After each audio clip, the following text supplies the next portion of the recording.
నమస్తే, నేను మీ పద్మావతి. ఈరోజు మనతో పాటు దైవాజ్ఞ బ్రహ్మశ్రీ వీరంపురం సుబ్రహ్మణ్య స్వామి గురూజీ గారు ఉన్నారు.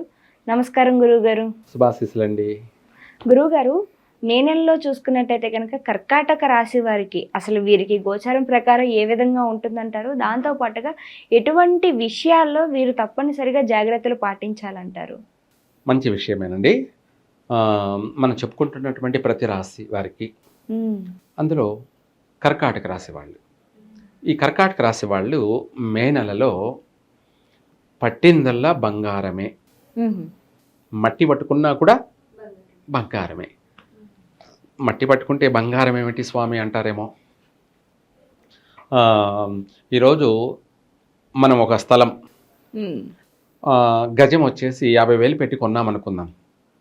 ఇది రేపు లేదంటే వారానికో నెలకో ₹1,00,000.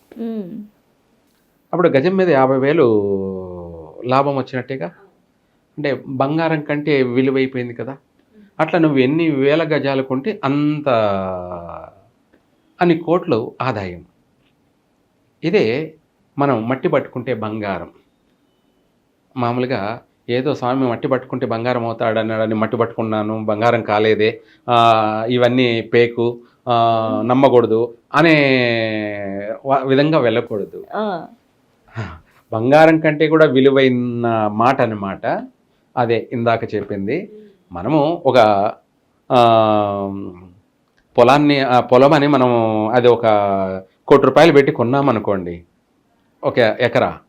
లేదు అది ఒక 10 లక్షలని మనం ఎకరా 10 లక్షలని కొన్నామనుకోండి, ఇది కొద్ది రోజులకి 10 కోట్లు, కొద్ది రోజులకి 10 కోట్లు. ఎలా అంటే అంతే, ఇంకా అది అలా మారిపోయింది పరిస్థితి. అంటే బంగారం కంటే కూడా త్రిబుల్ వాల్యుయేషన్ పెరిగిపోయింది. మనం అదే మట్టి పట్టుకున్న బంగారం అంటే ఇదే. మనం ఆడ అడుగు పెట్టినా, మనం ఎక్కడ ఏం చేసినా అది కలిసి రావడం అంటారనమాట. అలా ఆ విధంగా కర్కాటక రాశి వాళ్ళకి ఏది చేసినా కూడా ఈ నెలలో కలిసి వచ్చే అవకాశాలే ఎక్కువగా ఉన్నాయి. కర్కాటక రాశి వారికి మే నెలలో మంచి ఆర్థికపరమైనటువంటి యోగం విశేషంగా ఉంటుంది. కాకపోతే ఆలోచనలు ఎక్కువ వీళ్ళకి. ఆలోచనలు అంటే ఎవరు లేకపోతే వాళ్ళ మనసులో వాళ్ళే మాట్లాడుకోవడం, ఆలోచించడం. అంటే ఏంటంటే, ఇప్పుడు నేను ఈ కార్ చూశాను, బాగుంది, ఈ కార్ నేను కొంటే బాగుంటుంది, కొనాలి, ఎట్లా కొనాలి, ఎప్పుడు కొనాలి. లేదు ఒక అందమైన ఇల్లు చూసారనుకోండి, నేను కూడా ఇలాంటి ఇల్లు కొనుక్కోవాలి, ఎట్లా ఏమిటి, ఇలా మనిషిలో ఒక ఆలోచన థింకింగ్ అనేది ఎక్కువగా ఉంటుంది. ఉద్యోగం, నాకు ఈ జాబ్ వస్తే బాగుండు, అది వచ్చే అవకాశం కూడా ఉంది. ఇలా వాళ్ళ ఆలోచన అనేది విపరీతంగా ఉంటుంది. ఆశలు అనేది కూడా ఎక్కువగా ఉంటాయి. గాలి కంటే వేగంగా ఉంటుంది. గాలి మనకంటే వెనకబడుతుంది అనమాట. అంటే ఈ కర్కాటక రాశి వాళ్ళకి ఆలోచనలు విపరీతంగా ఉంటాయి. అయితే ఆలోచనకు తగినట్టుగా కొన్ని పనులు నెరవేరుతాయి కూడాను. ఆ ఆలోచనకు తగినట్టుగా ఆర్థిక పరంగా కొన్ని పనులు నెరవేరుతాయి. ఈ రాశి వాళ్ళు ఈ మే నెలలో 100% ప్రయత్నం చేసుకోవచ్చు. వాళ్ళ దగ్గర ఉన్న డబ్బుతోటి ఇల్లు కొనాలనుకుంటే సొంత ఇంటి కల నెరవేరుతుంది. ఇల్లు కూడా కొనాలి కూడా ప్రతి ఒక్కరు కూడా. ఎందుకంటే ఈ నెల వచ్చేటప్పటికి ఈ రెంట్లు ప్రతి నెల తిరిగి చూడకతలకి నెల వచ్చేస్తూ ఉంటుంది. నిన్ననే కట్టాం కదా, మళ్ళీ అప్పుడే రెంట్ వచ్చేసింది అని చెప్పి బాధపడుతూ ఉంటారు. ఆ ఇంటి రెంట్ కట్టేదానికి బదులుగా ఆ ఇంటి రెంట్తో పాటు ఇంకో కొంత వేసుకొని ఈఎంఐ కట్టుకుంటే మన సొంత ఇల్లుగా ఉండిపోతుంది కదా అని చెప్పేసి వీళ్ళకు ఆలోచన. ఇందాక చెప్పాను కదా, ఆలోచనలు వీళ్ళు గాలి కంటే వేగంగా ఉంటారని. గాలి కూడా వీళ్ళ వెనకబడిపోతుంది అనమాట. అలాంటి ఆలోచనలు వీళ్ళల్లో మొదలవుతాయి అన్నమాట. అదే తడువుగా వాళ్ళ దగ్గర ఉన్న సొమ్ముతోటి ఈఎంఐకి వెళ్ళడము, లోన్కి వెళ్ళడము, లేకపోతే ఇంకొకటి ఎట్సెట్రా చేసి ఇల్లు కొనడం జరిగిపోతుంది. ఈ నెలలో మే నెలలో ఇల్లు కూడా కొంటారు.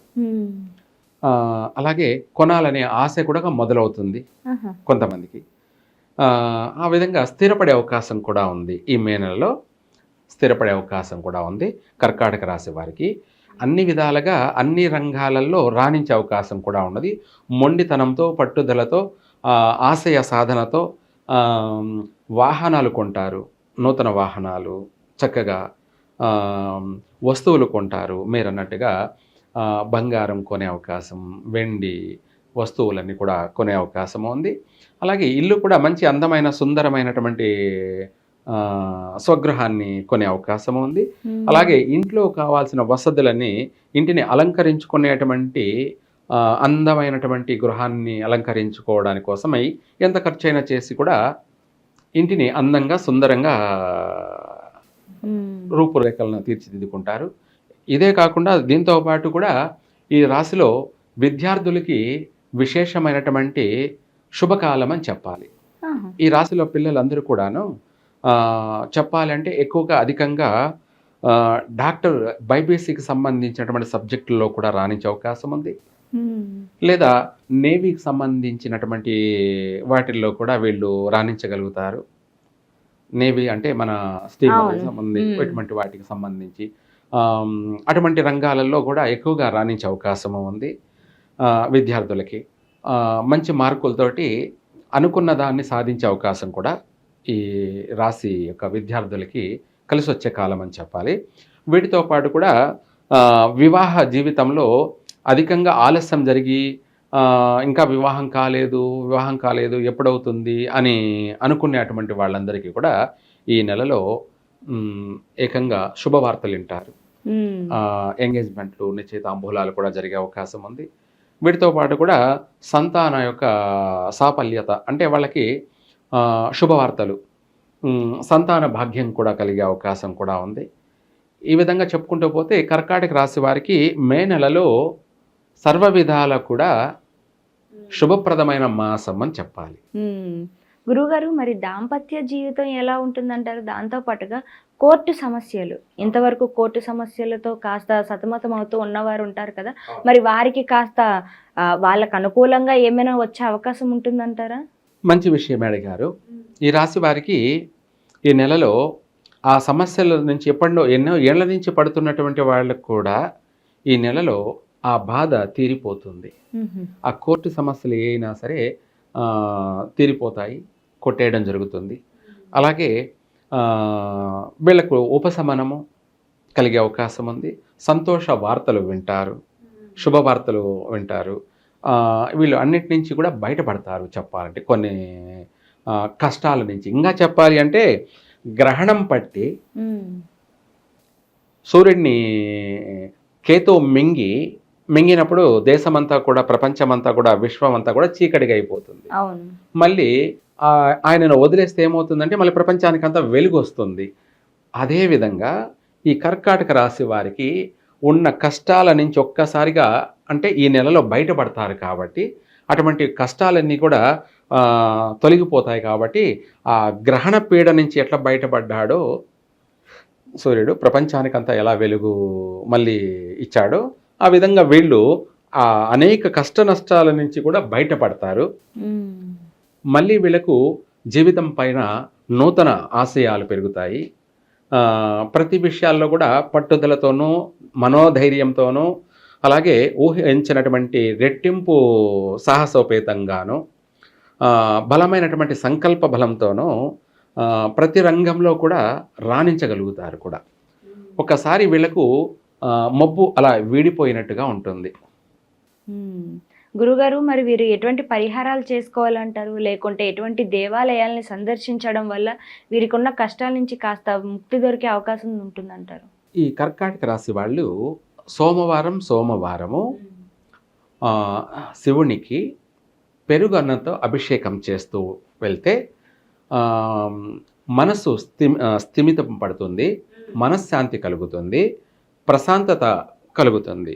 ఏదైనా సరే మనిషికి మనశ్శాంతిగాను ప్రశాంతంగాను ఉన్నాడు అంటే అన్ని పనులు నెరవేరుతుంటేనే, చక్కగా అనుకున్నది ఏదైనా నెరవేరినప్పుడే మనిషి మనశ్శాంతిగాను ప్రశాంతంగాను ఉండగలడు. అలా ఉండాలి అంటే సోమవారం శివునికి పెరుగు అన్నంతో అభిషేకం చేయడం వల్ల వీళ్ళ జీవితము ఆరోగ్యపరంగానూ ఉంటుంది, అనుకున్న పని నెరవేరుతుంది. ఒక మాటలో చెప్పాలంటే ఇక సర్వకార్య సిద్ధిరస్తు, చక్కని అభివృద్ధి కలుగుతుంది. చాలా చక్కగా వివరించారు గురుగారు. అయితే కర్కాటక రాశి వారికి ఏ విధంగా ఉంటుందో పాటుగా ఏ పరిహారాలు చేసుకోవాలన్న విషయానికి వస్తే దేవాలయం విషయంలో చాలా చక్కగా వివరించారు ప్రతిదీ కూడాను. ధన్యవాదాలు గురుగారు. సర్వే జన సుఖినో భవంతు.